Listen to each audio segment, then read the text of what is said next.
താങ്കൾ അറസ്റ്റിനെ ഭയക്കുന്നുണ്ടോ? താങ്കൾ അല്ല, ഞാൻ അറസ്റ്റിനെ ഭയക്കുന്നുണ്ടോ താങ്കൾ രാഹുൽ? ബഹുമാനപുരസരമാണ് പറയുന്നത്. അതായത് ഏറ്റവും ശക്തനായ ശ്രീ പിണറായി വിജയനും അപ്പുറത്ത് 10,000 പോലീസുകാരും നിന്നിട്ടും അറസ്റ്റിനെ ഭയക്കാതെ വിശ്വാസികൾക്ക് വേണ്ടിയും വിശ്വാസികൾക്കൊപ്പം നിന്ന് പോരാടിയ ഞാൻ ആ ഹണി റോസിന്റെ ഒരു പരാമർശത്തെ ഭയക്കുമെന്ന് തോന്നുന്നുള്ളൂ. അപ്പൊ അതുകൊണ്ട് അറസ്റ്റിനെയൊക്കെ അങ്ങനല്ല, ഞാനൊരു അഡ്വക്കേറ്റ് അല്ലേ, ആ കേസ് ഞാൻ വാദിക്കും. ഹണി റോസ് ഒരു പക്ഷേ മനസ്സിലെ ദേഷ്യം കൊണ്ട് ഒരു സ്വൈര്യം തരുങ്ങളെല്ലാവരും കൂടി ഫുൾ ടൈം ഇതാണിപ്പോൾ. വേറെ ഒന്നുമില്ല ചാനലുകാർക്ക്.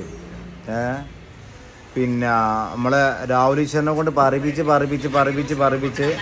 ലാസ്റ്റ് ഇപ്പം എന്തായി, ഈ സാധു ഇങ്ങനെ വന്നിട്ട് ചാനലിരിക്കും. എന്നിട്ട് അതിനെ കൊണ്ട് ഇങ്ങനെ പറയിപ്പിച്ചും ഓരോന്ന് പറയിപ്പിച്ച് എന്തായി, ഇനിയിപ്പോൾ അതിനകത്ത് കൊണ്ടുള്ള പരിപാടിയാണ് പോകേണ്ടത്. ആ കോളത്തേക്കാണ് പോകേണ്ടത്.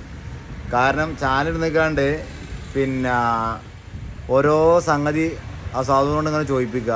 എന്നിട്ട് ഇങ്ങനെ പറയും, ഓരോന്ന് പറയും. ഇനിയിപ്പോൾ എന്തായി, ബേബി ചെമ്മന്നൂരിനെ ഔത്തേക്ക് കൊണ്ടുപോയിട്ട് മാറി ഇതിനുണ്ട് ഔത്തേക്ക് വാക്കാനുള്ള പരിപാടിയാണ്. ആ കോളത്തേക്ക് പോകണം ഈ പോണ പോക്ക്.